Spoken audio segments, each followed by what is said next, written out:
What's shaking is bacon, and today we're continuing our new subclass analysis videos. And in this video we're talking about the Stormcaller subclass for the Warlock.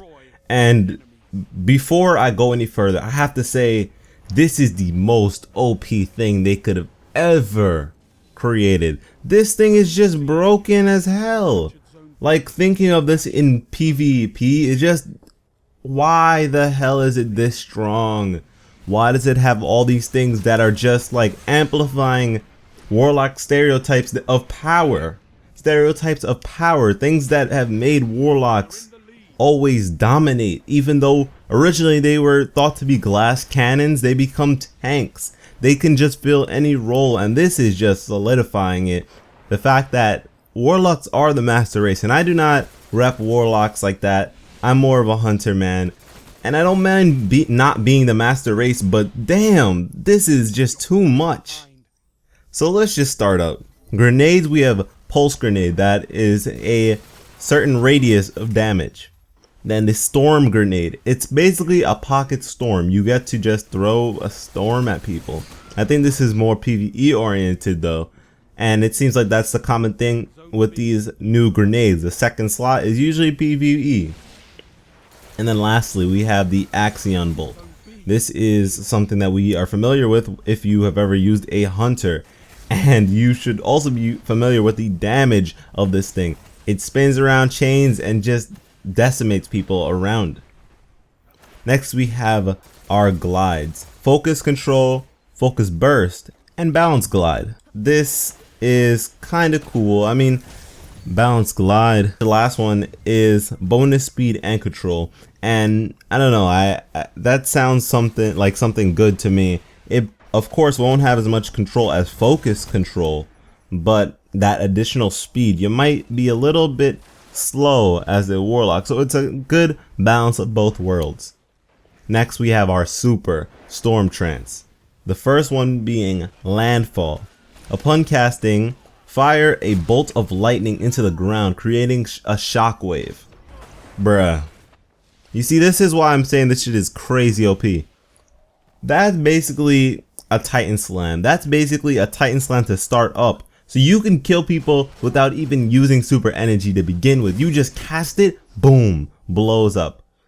I don't know. This is a lot to take in. Then we have Superconductor. Doubles chaining capabilities. So hitting people with your lightning, that chains damage or whatever, lightning to lightning to lightning, to people to people to people.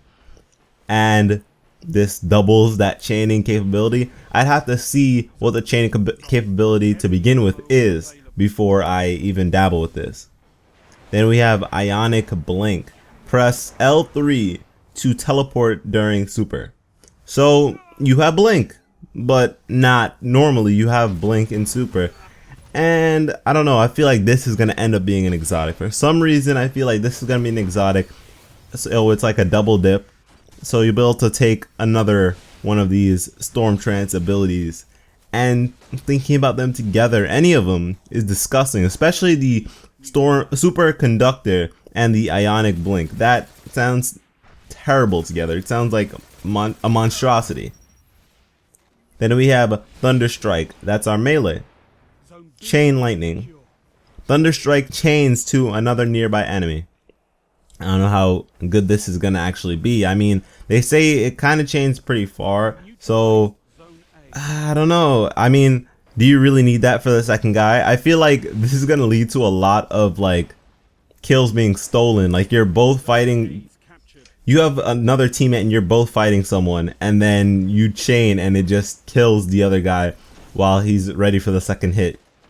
That's gonna be bad. Then we have Amplitude. Thunderstrike has greater range. If you know anything about the Warlock range in its melee, you know it's bullshit and it is extremely far. So if it's that far to begin with and then it gets a better range, I am just terrified.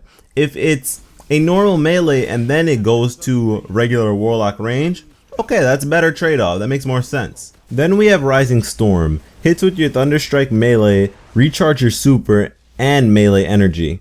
this is beast because it's not only charging your super, but helping you get that melee back so you can do the same thing over again. It's kind of like a lather, rinse, repeat thing. And of course, at the moment, we don't know exactly how much we're getting back. But once we do, it'll be predictable. Once you've done it before, you'll know how much energy you're getting back, so we can make strategic plays that people wouldn't even know to look for. They couldn't see it because it's on our bar. We get to see that, okay, I'm only a sliver away from, you know, getting my super energy. Boop. All right, there we go. And it's kind of crazy because if you do this with your melee, you're just getting the melee back, and it's just melee fight. Like, you're just gonna punch people, and we already know that the Warlocks have the greatest melee. I think at least they have the greatest melees across all their subclasses, and the other classes don't even compete, so it's kind of insane. Alright, for our lonesome perks, we have Pulse Wave. When wounded, it triggers a pulse wave that boosts speed for you and your allies.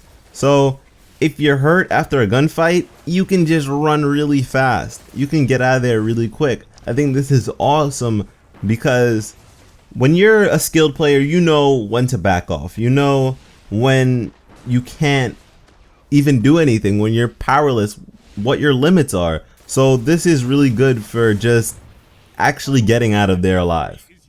Then we have Feedback. Incoming melee attacks fully recharge and intensify Lightning Strike, your melee ability. This is too much. This is where I draw the line. This is crazy.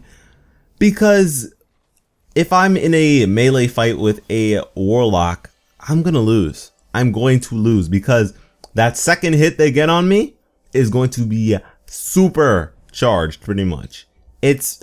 I think that this is saying that it's going to be a one-shot kill. At that point, it's going to be a one-shot kill. So if someone hits you first and then you turn on them, you're just going to kill them. And I think that is terribly broken.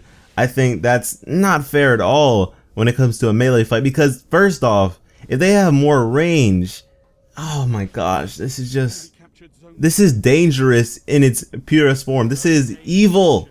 Then there's Transcendence. When cast with full grenade and melee energy, super restores health fully and drains slower. So you'll be able to last in your super longer if you have full grenade and full melee. I don't see that happening for me a lot, so I don't think I'll be using this just because I need my grenades. These are some powerful grenade options they give us. And then your melee is just savage. So why would you not use them? I don't think I'll ever just see myself using this just because I need to use my abilities. And to kick off our last line of perks, we have Electrostatic Mind. Your Stormtrance super ability charges faster when allies are near. When active, nearby enemies take damage. Oh my god. So if I just run together with my squad, I'm just going to devour people. And anyone near me is going to take damage. Any enemy that just wants to step to me, say with a shotgun or anything like that, is going to be damaged while doing so. And then I just smack them in the face, if anything. I mean, I don't think anyone's getting to you when you have your super up unless they're coming from behind, because it looks like your back's pretty exposed during the super, to be honest. But I mean, that's insane for both PvE and PvP, because in PvE, you're always with your allies, aren't you? I mean, what's the radius of this thing? Because we're pretty compact together, if anything. And then in PvP, if you really wanted to play with your buddies, you would just run together and just take people out. And if everybody was using this Stormcaller subclass on your team and had this ability, that's some Titan bubble nonsense. Moving on, we have Arc Web. Enemies damaged by your grenades chain deadly lightning to nearby enemies. So this is just another thing that chains. And I mean, what use is this if I'm using Axion Bolt? Because Axion Bolt chains already. Unless this one doesn't chain, I'm pretty sure it chains. But maybe it chains further. I don't think it actually even affects Axion Bolt. It'd probably affect the other grenades. I don't know. This is kind of weird. I don't know how this will actually even play out. I can see it working with Storm Grenade, but Pulse Grenade, Kind of weird. And to end it all, we have Perpetual Charge. Grenade kills recharge your Thunderstrike, and melee kills recharge your grenades. So this is stuff that we've seen before, but on armor. And the fact that it has both of those perks, which, you know, you kind of wanted to make a build with that to begin with, you don't have to do that kind of work anymore. This is on the subclass itself. So does that mean they'll be discontinuing the perk? I don't think so. I think it'll be on the gear, but this is such a much easier way to even achieve that goal of recharging to recharge. And if you don't recognize this subclass is immense power, what is power to you? Because this, I'd never seen anything like this. This is insane. I can't believe they made this a thing. And maybe they expected certain perks to be used more in PvE, but leave that for the exotics. This kind of matchup, putting these things together, is just evil. So when it came to me making my build, it's just one build of many. This subclass has the most viable perks. Like, a lot of the perks and a lot of subclasses are kind of wasted, but I don't think any of these at all are wasted perks. And that's what makes this the most terrifying subclass to me, because every single perk, everything on here is viable. Everything. You could just mix and match, randomize, and it would all be worth it. So that's why I'm terrified of this thing, and I think I might actually be playing with this a lot more than I think. But here's the load I currently have in mind. For my grenade, arc bolt, because I am very familiar with it as a hunter. And then for my glide, I'm going balance glide. I kind of feel like lately my Warlock has been feeling a lot more sluggish and slow in comparison to my other classes. So I kind of want that bonus speed, but I also always want control.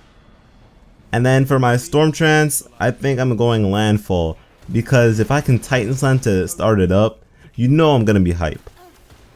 And then for our melees, after Thunderstrike, we're having greater range, amplitude. I think that this is absolutely necessary if it's just making it the standard range of a Warlock melee. If it's adding to it, once again, it is just terrifying. So either way, it's still crazy cool. Then I'm going with feedback. Incoming melee attacks fully recharge and intensify your Thunderstrike. So if you want to hit me, I can hit back. And since I have greater range, I'm turning on people with this. So that sounds like a scary thing to deal with, but at least I'll be the one dishing it out. And then we have electrostatic mind. And I mean, I want my super to charge up faster. And if I'm in my super, I want people to be scared. I don't want them coming towards me to attack me or anything like that. I want them to be terrified, because if they even step in my vicinity, they're going to be damaged. So it's just going to be a type of fear tactic, but it's actually not just a bluff. It's actually going to kill them if they stay too close to me. And that's pretty exciting. But don't worry guys, I am still excited for this subclass, even though I think it's OP as hell. I mean, it looks so cool. I think it's really cool, and I love what they've done with it besides making it OP as hell. So tell me what you guys think of this new subclass, and if you also share my belief in thinking that this is OP as hell, or maybe it's just super versatile and I can't even wrap my mind around it. Whatever. I hope you like, subscribe, all that jazz, and I'll catch you in the next one.